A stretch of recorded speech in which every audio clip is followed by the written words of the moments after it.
जैसा कि मुझे याद है कि पिछले वीडियो में हम लोग ने क्या किया था, ट्रिगोमेट्रिक इक्वेशंस के कंसेप्ट को सीखा था और मैंने आपको बताया था कि नेक्स्ट जो वीडियो होगा उसमें हम लोग क्या करेंगे, इसके क्वेश्चंस को डिस्कस करेंगे। तो कहीं ना कहीं अब जो तुम्हारा इक्वेशन है उसका प्रिंसिपल सॉल्यूशन और जनरल सॉल्यूशन दोनों फाइंड आउट करना है। अब जैसे जैसे n चेंज करोगे उस पे क्या होगा, ये सेक 2 होगा। कॉसेक जो होता है ये कहां पे नेगेटिव होता है, फर्स्ट में भी नहीं होता है, सेकंड में भी नहीं होता है, तो मुझे जाना पड़ेगा थर्ड में। तो अभी जो हम लोग ने क्वेश्चन डिस्कस किया है इसमें आपका इक्वेशन गिवन था, उसका principal solutions and general solution find out करना था। उसमें कुछ पॉजिटिव भी था, कुछ निगेटिव भी था। ठीक है, मेरा काम है, मेन मोटो है आपको समझाना, तब तक समझाना जब तक आप सीख ना जाओ। ठीक है ना, एक टीचर का यही काम होता है कि बच्चे को तब तक समझाओ कि जब तक वो क्या हो जाए, उस चीजों को अच्छे से समझ ना जाए।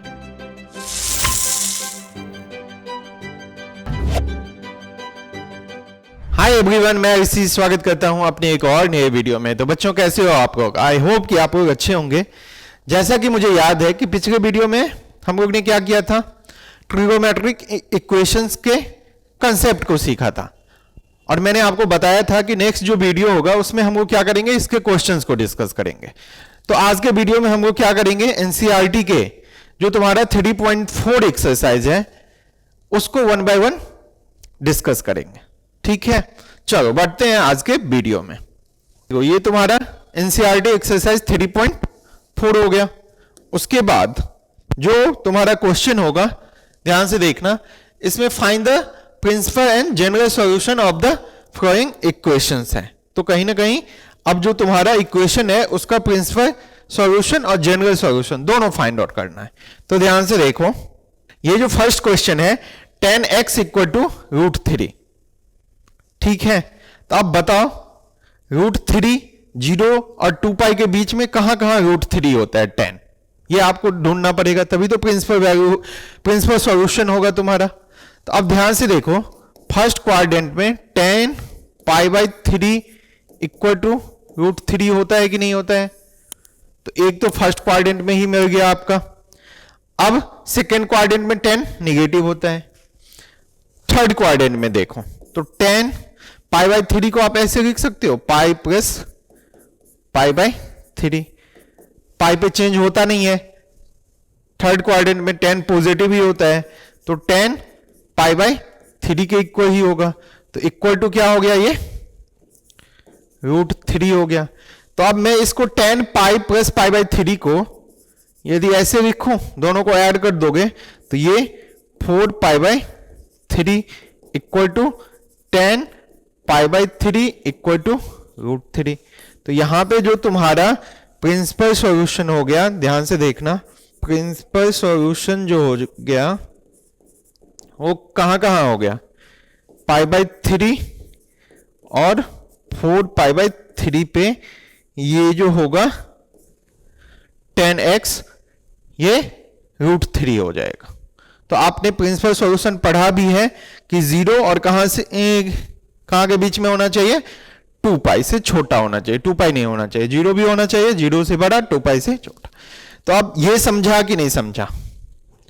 अब इसका आ जाओ, हम लोग जनरल सॉल्यूशन फाइंड आउट करते हैं।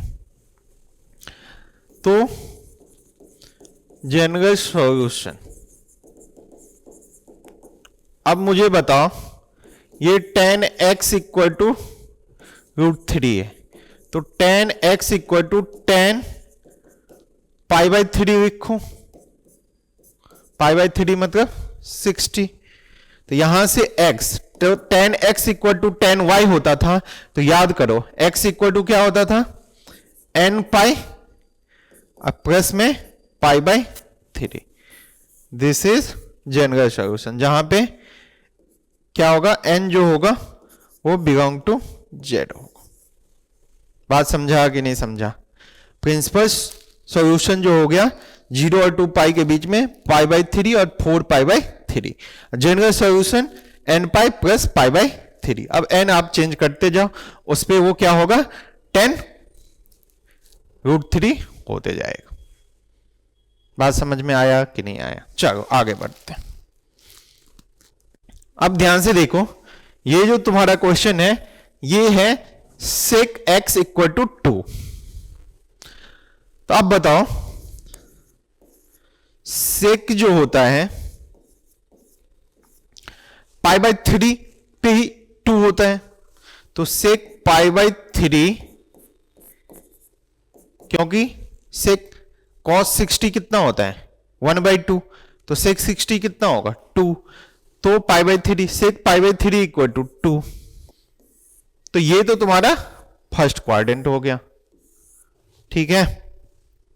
अब सेकेंड क्वाड्रेंट में होगा नहीं, थर्ड क्वाड्रेंट होगा नहीं क्योंकि निगेटिव हो जाएगा, तो निगेटिव तो मुझे चाहिए नहीं। अब एक बार मैं फोर्थ क्वाड्रेंट चेक कर लेता हूं, क्या मैं इसको ऐसे लिखूं बताओ तो, सेक 2 पाई माइनस पाई बाई 3। अब कहोगे सर फोर्थ क्वाड्रेंट में 2 पाई पे तो चेंज नहीं होता है और सेक पॉजिटिव ही होता है, तो ये सेक पाई बाई 3 के इक्वल हो जाएगा, ठीक है, जिसका वैल्यू कितना होता है 2। अब मैं इसको यदि थोड़ा सा सिंप्लीफाई करूं, 2 पाई में से पाई बाई 3 माइनस करोगे तो कितना हो जाएगा ये 5 pi by 3 equal to sec pi by 3 equal to 2। मतलब कहने का मतलब ये हुआ कि सेक पाई बाई 3 पे भी 2 होता है और सेक 5 पाई बाई 3 पे भी 2 होता है। तो ये तुम्हारा हो गया प्रिंसिपल सॉल्यूशन 0 और 2 पाई के बीच, ठीक है।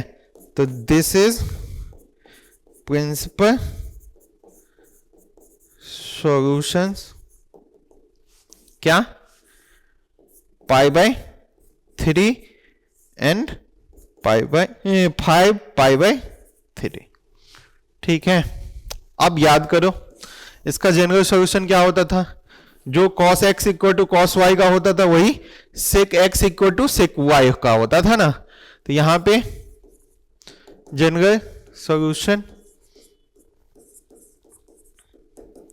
sec x equal to sec 2 है ना, तो पाई बाई 3, ठीक है। तो यहां से x इक्वल टू क्या हो जाएगा 2n pi plus minus y होता था ना, तो पाई बाई 3। अब यहां पे n क्या होगा, कोई भी इंटीजर होगा। अब जैसे जैसे n चेंज करोगे उस पे क्या होगा, ये सेक 2 होगा। आगे बढ़े, चलो आगे बढ़ते हैं। अब तुम्हारा आ गया निगेटिव, तो cot x इक्वल टू क्या है -√3। तो इसको थोड़ा सा पॉजिटिव वाला में उतना कंफ्यूजन नहीं होता है, निगेटिव वाले में देखो। अब सबसे पहले बताओ कि cot जो होता है पॉजिटिव √3 कब होता है, तो cot पाई बाई 6 पे होता है, नहीं होता है? यहां तक समझा कि नहीं समझा? अरे cot 30 कितना होता है, tan 30 1/√3 होगा, तो cot कितना होगा, cot 30 पे 30 भी √3 होगा, तो पाई बाई 6। अब ध्यान से देखना, मुझे निगेटिव चाहिए, तो फर्स्ट क्वाड्रेंट में तो ये पॉजिटिव ही होता है, सेकेंड क्वाड्रेंट में cot निगेटिव होता है, और किसमें, फोर्थ क्वाड्रेंट में। तो इस एंगल को मुझे चेंज करना पड़ेगा, ठीक है। अब ध्यान से देखो, cot इसको ऐसे लिखूं pi minus pi by 3, second quadrant में ले जाना है ना, तब तो ये निगेटिव होगा ना। अब तुम कहोगे सर आपने पाई माइनस किया तो cot तो चेंज होगा नहीं, बट cot का साइन चेंज हो जाएगा, तो कोई बात नहीं, माइनस cot पाई बाई 6, ठीक है। तो अब ध्यान से देखो, cot पाई बाई 6 कितना था, √3, माइनस लगा हुआ तो -√3। तो इसका मतलब इसको भी और सिंप्लीफाई करो, तो cot कितना 6 पाई माइनस पाई मतलब 5 pi by 6 equal to minus cot pi by 6 equal to -√3। ये तो फिक्स हो गया कि आपका cot pi by 5 pi by 6 पे ये -√3 हो जाएगा। तो एक तो आ गया आपका solution, principal solution second quadrant का। अब मुझे जाना है किसमें, बताओ, अब मुझे जाना है फोर्थ में। तो क्या मैं इसी को फिर से ऐसे लिखूं, cot 2 pi minus pi by 6। ठीक से समझना, ठीक है ना, cot 2 pi minus pi by 6। तो अब तुम कहोगे सर फोर्थ क्वाड्रेंट में भी कॉट क्या होता है, चेंज तो नहीं होगा बट साइन इसका चेंज हो जाएगा, ये भी माइनस कॉट पाई बाई 6 के इक्वल होगा, जो कि माइनस √3 के इक्वल होगा। तो अब फिर इसको चेंज कर दो, कॉट 12 पाई माइनस पाई मतलब 11 pi by 6 equal to minus cot pi by 6 equal to minus √3। अब देखो सेकेंड क्वाड्रेंट में कौन सा वैल्यू 5 पाई बाई 6 और फोर्थ क्वाड्रेंट में 11 पाई बाई 6 पे ये जो होगा कॉट निगेटिव होगा माइनस √3। तो इसका मतलब प्रिंसिपल सॉल्यूशन जो हो गया, इसका प्रिंसिपल सॉल्यूशंस जो हो गया, ये हो गया आपका 5 पाई बाई 6 और 11 पाई बाई 6। ये हुआ 0 और 2 पाई के बीच में, ठीक है। अब यहीं पे मैं इसका जनरल सॉल्यूशन भी फाइंड आउट कर दूं। देखो अब इसका जो जनरल सॉल्यूशन होगा, बस कुछ नहीं करना है, जब प्रिंसिपल हो गया तो जनरल हो ही जाएगा। तो तुम्हारा है क्या, cot x equal to minus √3 है, तो माइनस √3 कहां पे हुआ था 5 पाई बाई 6 पे, तो इसको मैं लिखूं cot 5 पाई बाई 6, ठीक है ना। तो अब याद करो जो tan x equal to tan y का होता था वही cot x equal to cot y का होता था, तो x equal to n pi और प्लस में y, तो 5 पाई बाई 6। तो ये हो गया इसका जनरल सॉल्यूशन। बात समझ में आया कि नहीं आया, आगे बढ़ते। निगेटिव बारे में थोड़ा सा ध्यान से देखना, ठीक है, आगे बढ़ते हैं। अब आ जाओ cosec x इक्वल टू -2, ये भी निगेटिव का है, तो कोई बात नहीं है। अब सबसे फर्स्ट देखो कि ये जो cosec है ये पॉजिटिव 2 कब होता है, ठीक है। तो तुम्हारे कहने का मतलब साइन 30 कितना होता है 1/2, तो cosec 30 भी क्या होगा 2 होगा। तो यहां पे मैं लिखूं cosec pi by 6 equal to 2। अब पॉजिटिव तो चाहिए ही नहीं मुझे। अब cosec जो होता है ये कहां पे निगेटिव होता है, फर्स्ट में भी नहीं होता है, सेकंड में भी नहीं होता है, तो मुझे जाना पड़ेगा किस में, थर्ड में। बस समझना है, ये थर्ड में जाना है। तो क्या मैं इसी को cosec pi plus pi by 6 लिखूं, जो कि इक्वल होगा माइनस cosec पाई बाई 6 का, और ये आप जानते हैं cosec पाई बाई 6 कितना होता है 2, तो ये -2। तो इसको आप सिंप्लीफाई करोगे तो cosec 7 पाई बाई 6 पे जो होता है ये क्या होता है -2 होता है। बात समझ में आया कि नहीं आया। अब ये तो हो गया थर्ड। अब ऐसे ही मैं इसको फोर्थ क्वाड्रेंट में लिखने की कोशिश करता हूं, तो cosec 2 pi minus pi by 6, बस एंगल को मैं चेंज कर रहा हूं, क्यों, क्योंकि वो निगेटिव है, तो मुझे फोर्थ क्वाड्रेंट में जाना पड़ेगा ना। तो फोर्थ क्वाड्रेंट में भी ये क्या होगा माइनस cosec पाई बाई 6, जो कि -2 के इक्वल होगा।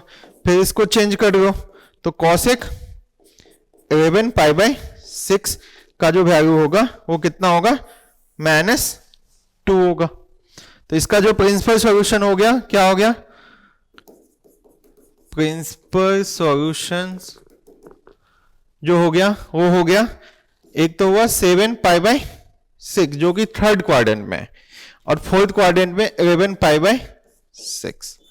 अब फिर से आ जाओ जनरल सॉल्यूशन ना, जनरल सॉल्यूशन जो होगा, ठीक, जो sin x equal to sine y का होता था वही होता है cosec x equal to cosec y। तो यहां पे देखो cosec x -2 किस पे हुआ था 7 पाई बाई 6 पे, तो cosec 7 पाई बाई 6, यहां से x इक्वल टू कितना हो जाएगा n pi plus -1 n 7 pi by 6। This is general solution, जहां पे n एनी इंटीजर। समझ में आया कि नहीं आया सो बताओ। तो अभी जो हम लोग ने क्वेश्चन डिस्कस किया है, इसमें आपका इक्वेशन गिवन था, उसका principal solutions and general solution find out करना था। उसमें कुछ पॉजिटिव भी था, कुछ निगेटिव भी था। तो ऐसे हम लोग क्वाड्रेंट को चेंज करके उसके एंगल्स को मैंने उसको इक्वेशन को सेटिस्फाइड किया। आगे बढ़ते हैं।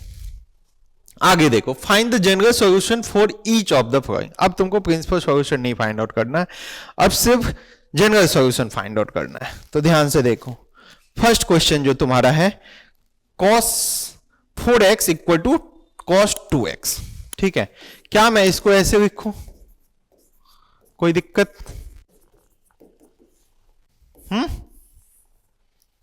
अब यहां पे देखो तो cos c minus cos d का फॉर्मूला यूज हुआ कि नहीं हुआ? तो cos c minus cos d क्या होता है? -2 sin c plus D by 2 और sin 4x minus 2x upon 2। एक बार क्या करो, c प्लस डी बाई 2 करो, एक बार c माइनस डी बाई 2 करो। अब कोई बच्चा यहां पे एक क्वेश्चन करेगा, सर आपने तो ये नहीं पढ़ाया था, आपने तो पढ़ाया था 2 sin c plus D by 2 और क्या c माइनस डी नहीं पढ़ाया था, d माइनस सी। तो एक बात बताओ, यदि d माइनस सी किया तो मैंने माइनस कॉमन ले लिया तो c माइनस डी ही तो होगा ना। इससे क्या होगा आपका, ये -2 उधर चला जाएगा, 0 हो जाएगा, इफेक्ट नहीं पड़ेगा। चलो देखो, अब मैं इसको -2 को उधर लेके चला गया, 0। अब 4x प्लस 2x कितना होगा? 6x अपॉन 2 3x, और ये क्या होगा 4x minus 2x 2x upon 2, तो मतलब sin x इक्वल टू 0। एक बार क्या होगा, either sin 3x equal to 0 और एक बार क्या होगा sin x इक्वल टू 0। तो sin x इक्वल टू 0, तो किस किस वैल्यू पे sin 0 होता है? तो उसके लिए मैंने पढ़ाया था x equal to n pi. ठीक है, जहां पे n belongs to any integer. ठीक है, अब sin 3x इक्वल टू 0 है, तो इसमें क्या करेंगे, x इक्वल टू ये भी n पाई होगा, यहां पे x equal to n pi by 3 होगा। बात समझा कि नहीं समझा? एक हुआ x equal to n pi, एक सॉल्यूशन हुआ क्या, x equal to n pi by 3। ठीक है ना, ये हुआ जनरल सॉल्यूशन। अब हम लोग आगे बढ़ते हैं। अब ये तुम्हारा नेक्स्ट क्वेश्चन है, cos 3x plus cos x minus cos 2x equal to 0। ठीक है ना, तो इसमें भी आपको cos 3x plus cos x minus cos 2x, तो एक काम करो ना, इस दोनों में लगा दो, cos c plus cos d। नहीं होगा? हो तो जाएगा। तो देखो cos c plus cos d करूं तो यहां पे क्या होगा, 2 cos c plus d by 2, तो 4x 2x हो जाएगा, और फिर से cos जो हो जाएगा c माइनस d, तो 2, तो x हो जाएगा, minus cos 2x equal to 0। तो यहां से कॉमन क्या आएगा, cos 2x कॉमन आ जाएगा, तो ये बच जाएगा 2 cos x minus 1 equal to 0। तो एक बार क्या कर दो, इधर cos 2x इक्वल टू 0। तो अब बताओ cos x जो 0 होता है वो किस पे होता है, ऑड 2n प्लस 1, वो मल्टीपल किसका होना चाहिए, पाई बाई 2 का। तो यहां से x इक्वल टू क्या हो जाएगा, 2n प्लस 1 बताओ पाई बाई 4 हो जाएगा, और एक क्या होगा 2 cos x minus 1 equal to 0। तो यहां पे क्या होगा, cos x equal to 1 by 2, तो cos x equal to cos pi by 3, 60 पे 1 बाई 2 होता है ना। तो यहां से x इक्वल टू क्या हो जाएगा, 2n pi plus minus pi by 3। बात समझ में आया कि नहीं आया सो बताओ। कैसे जनरल सॉल्यूशन फाइंड आउट करते हैं? चलो आगे बढ़ते हैं। एक बार चेक कर लेना सिंप्लीफिकेशन में कहीं गड़बड़ तो नहीं है, मेरे हिसाब से नहीं है। आगे बढ़ते हैं। Sine 2x plus cos x equal to 0। तो अब तुम कहोगे सर इस सॉल्यूशन को कैसे करोगे, क्योंकि sine c plus cos d ऐसा कुछ पढ़ा है? नहीं पढ़ा है। तो एक काम करो, इसको तो चेंज कर सकते हैं ना, sine 2x 2 sine x into cos x तो लिख सकते हैं, इसको नहीं लिख सकते हैं? आप कहोगे हाँ सर क्यों नहीं।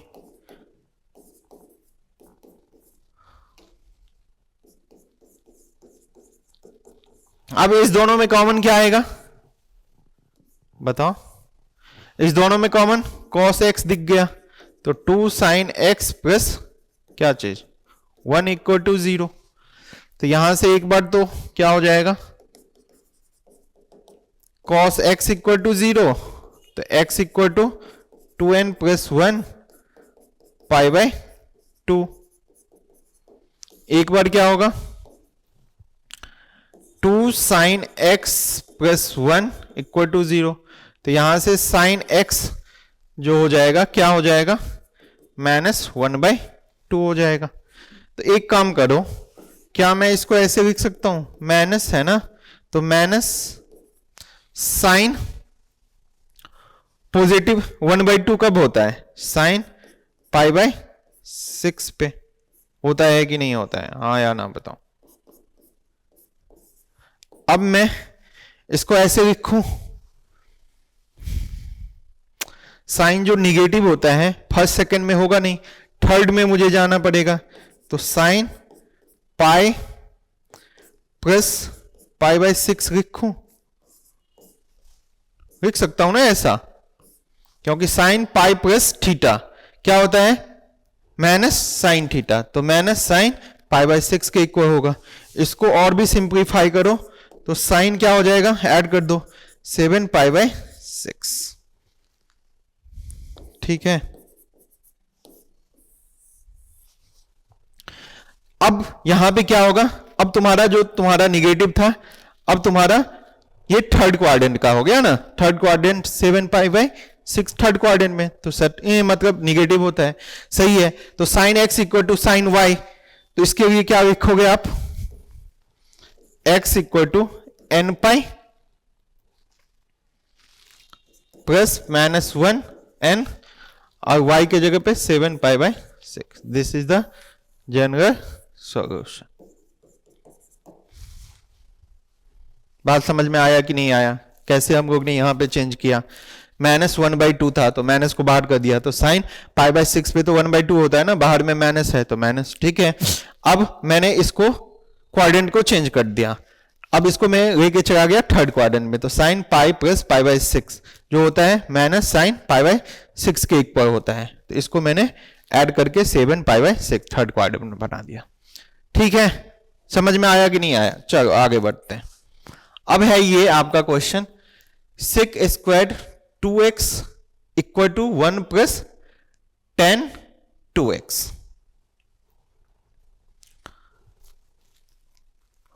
अब इसको कैसे सॉल्व करोगे? अब एक बात बताओ, sec square x minus tan square x क्या होता है? आप कहोगे सर 1, ये तो आइडेंटिटी पढ़ा है।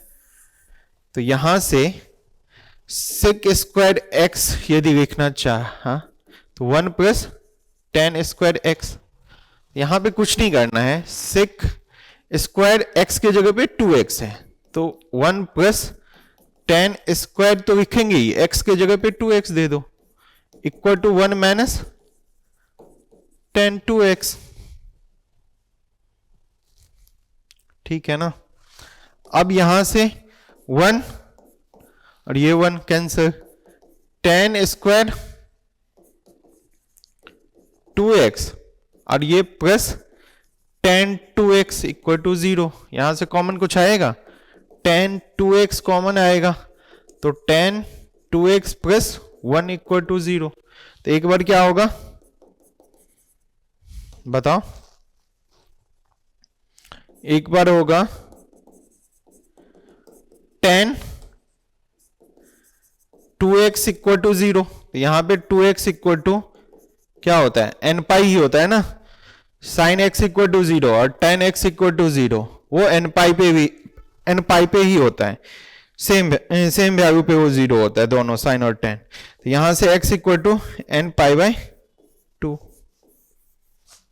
ठीक है, अब एक बार क्या होगा, ये tan 2x plus 1 equal to 0, तो tan 2x इक्वल टू -1। ठीक है, tan 2x इक्वल टू -1, तो क्या मैं इसको ऐसे लिखूं, tan पाई बाय 4 पे 1 तो होता है ना, माइनस बाहर कर दिया मैंने। अब इसको चेंज करना पड़ेगा आपको, क्योंकि tan जो होता है किस में होता है, निगेटिव -1, तो फर्स्ट क्वाड्रेंट में तो पॉजिटिव ही होता है। इसको मैं सेकेंड क्वाड्रेंट ले जाता हूं, तो देखो तो tan पाई पाई बाय 4 लिखूं, आप कहोगे हाँ sir tan pi minus theta, ये जो होता है tan थीटा होता है। तो अब इसको चेंज कर दो, tan पाई पाई बाय 4 कितना हो जाएगा, 3 पाई बाय 4। ठीक है, तो इसका जो हो जाएगा tan 2x equal to tan 3 pi by 4। एक बार चेक कर लेना यही है कि नहीं, tan 2x equal to tan 3 pi by 4। ठीक है, अब tan x equal to tan y क्या आपने पढ़ा है, इसका general solution x equal to n pi plus y, तो 2x equal to n pi plus y के जगह पे 3 पाई बाय 4। अब यहां से x इक्वल टू क्या हो जाएगा, n पाई बाय 2 और प्लस में ये क्या हो जाएगा 3 pi bye 8। This is general solution of the given क्या चीज, इक्वेशन। अच्छा क्वेश्चन था, इसको एक बार आप अच्छे से देख लो। ठीक है, और कोई भी क्वेश्चन हो तो आप क्वेश्चन पूछ सकते हो कमेंट करके, सर ये क्वेश्चन मुझे समझ में नहीं आया। ठीक है, मेरा काम है, मेन मोटो है आपको समझाना, तब तक समझाना जब तक आप सीख ना जाओ। ठीक है ना, एक टीचर का यही काम होता है कि बच्चे को तब तक समझाओ कि जब तक वो क्या हो जाए, उस चीजों को अच्छे से समझ ना जाए, और जो चीज आप समझ गए वो कभी भी आपके माइंड से क्या होगा, हटेगा नहीं। तो मेरा मेन उद्देश्य है आपको कम ही पढ़ाओ बट उस कंसेप्ट को अच्छे से सिखा दूं कि कल के डेट में आप किसी को बता भी सकते हो, ऐसा मतलब मैं बताना चाहता हूं। ठीक है, आगे बढ़ते हैं। अब ये 9th क्वेश्चन है। ठीक है, तो मेरे हिसाब से 3.4 में 9 ही क्वेश्चन है, तो ये कहीं ना कहीं लास्ट क्वेश्चन है आपका। ठीक है, अब ध्यान से देखो, sin x plus sin 3x plus sin 5x। तो एक काम करता हूं, sin x और sin 5x, इसमें मैं फॉर्मूला यूज करता हूं sin c plus sin d का। तो sin c plus sin d क्या होता है, तो आपको याद होगा 2 sin c plus sin d, 2 sin c plus d by 2। तो ये x plus 5x 6x upon 2 मतलब 3x, इनटू में क्या होता है cos c minus t by 2। तो अब x माइनस 5x या 5x माइनस x करोगे तो cos क्या होता है, पॉजिटिव ही होता है, तो कोई इफेक्ट नहीं पड़ेगा, तो आप कुछ भी करो पॉजिटिव ही आएगा। तो 5x में से x को माइनस करो 4x। ठीक है, 4x अपॉन 2 तो 2x plus sine 3x equal to 0। मैंने ऐसा क्यों किया, sign x plus sign 5x, क्यों, क्योंकि यहां पे मुझे साइन 3x आ गया और यहां पे बीच में साइन 3x है, तो मुझे क्या होगा, दोनों में कॉमन लेने में आसानी होगा। तो ये चीज आपको समझना पड़ेगा कि कैसे हम लोग अपने कंसेप्ट को यूज करो। अब कोई बच्चा कहेगा sine x plus sine 3x use करो, तो अब इस दोनों में sine c plus sine d ये भी होगा, आप यूज भी करोगे, बट यहां पे साइन 5x है, तो यहां पे इस दोनों को सॉल्व करने के बाद, कंसेप्ट यूज करने के बाद फॉर्मूला क्या साइन 5x आएगा, नहीं आएगा, तो आपको फिर कॉमन लेने में क्या होगा, प्रॉब्लम होगा। तो ये चीज आपको समझना पड़ेगा कि किसमें हमको कंसेप्ट यूज करो। तो अब यहां पे देखो साइन 3x कॉमन हो गया ना, तो ये 2 cos 2x प्लस में 1 इक्वल टू 0। तो एक बात तो आसानी है, साइन 3x इक्वल टू 0, ठीक है। तो यहां से 3x equal to n pi, तो x equal to n pi by 3, ठीक है। दूसरा क्या है, ध्यान से देखना, दूसरा जो होगा ये 2 cos 2x plus 1 equal to 0 हो जाएगा। तो 2 cos 2x इक्वल टू -1, तो cos 2x इक्वल टू -1/2। तो cos 2x अब बताओ निगेटिव है, तो निगेटिव cos किस में होता है, फर्स्ट में होता नहीं है, सेकंड में होगा, ठीक है ना। तो सेकंड में होगा, तो सबसे पहले तो इसको मैं ऐसे लिखूं, माइनस cos, पॉजिटिव किस में होता है, cos π/3 पे। अब मैं इसको सेकंड क्वाड्रेंट में चेंज कर देता हूं, तो ये क्या होगा, cos π माइनस π/3। क्यों, cos π माइनस थीटा क्या होता है, ये माइनस cos थीटा होता है, तो ये माइनस cos π/3। अब इसको चेंज कर दो, cos 3π माइनस पाई कितना होगा, 2π/3 पे ये निगेटिव होता है। cos 2x equal to cos 2π/3 पे ये जो होता है -1/2 होता है cos। अब यहां पे cos c कहते हैं, cos x equal to cos y। तो आपने क्या पढ़ा है, cos x equal to cos y जो है आपने पढ़ा है, इसका general solution x equal to 2n pi plus minus y पढ़ा है, ठीक है। अब तुम्हारा ये यहां पे आया क्या है, cos 2x equal to cos 2π/3। तो यहां से 2x equal to 2n pi plus minus क्या चीज y ना, तो 2π/3। तो यहां से x इक्वल टू क्या हो जाएगा, n पाई प्लस माइनस π/2 से तो 2 कट जाएगा, तो π/3। This is general solution of the given equation, ठीक है। एक बार देखो, बस इतना ही क्वेश्चन था। तो बच्चों आज के वीडियो में हम लोग ने क्या देखा कि ये जो ट्रिगोनोमेट्रिक इक्वेशंस के क्वेश्चंस हैं, principal solutions and general solution, उसको क्या किया, 1 बाय 1 सॉल्व किया। उसमें कैसे हम लोग अपने कंसेप्ट को यूज करते हैं उसको देखा, ठीक है। फिर भी आप लोगों को कोई भी क्वेश्चन में डाउट हो तो आप नीचे कमेंट कर सकते हो। वीडियो को अपने दोस्तों के साथ दबा के शेयर करो, जिससे क्या होगा, आपके दोस्त को भी फायदा होगा, ठीक है। चैनल पे नए हो तो चैनल को सब्सक्राइब करो और अधिक से अधिक क्या करो, शेयर करो। Thank you for watching this video, have a nice day, bye bye, take care.